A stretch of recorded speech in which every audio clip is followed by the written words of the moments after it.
Live TV Radio. Live TV Radio. Live TV Radio.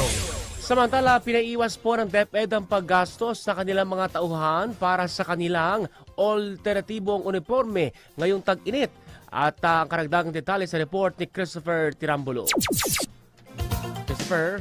Hindi inirekomenda ng Department of Education na bumili ng mga alternatibong uniforme ang mga guro at non-teaching personnel ng mga pampublikong paaralan sa buong bansa ngayong panahon ng matinding tag-init, ayon kay Education Spokesperson at Chief of Staff Undersecretary Attorney Michael Poa. Walang dahilan upang bumili ng bagong damit ang kanilang mga empleyado dahil maaaring gamitin ang mga dating uniforme na ginamit sa mga nakaraang aktibidad ng ahensya, paaralan, distrito at rehiyon tulad ng Brigada Eskwela, Balik Eskwela, Palaro at iba pa.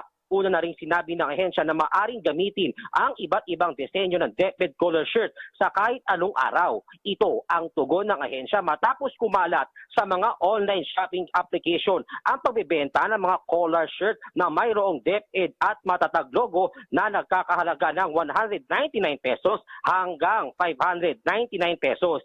Binigyan din ng DepEd na walang online seller ang binigyan ng otorisasyon na gamitin ang DepEd at matatag logo sa kanilang ibinebentang produkto. Paliwanag ng ahensya na kalat na ang nasabing logo sa internet kaya nagagamit na ito ng mga illegal na gawain.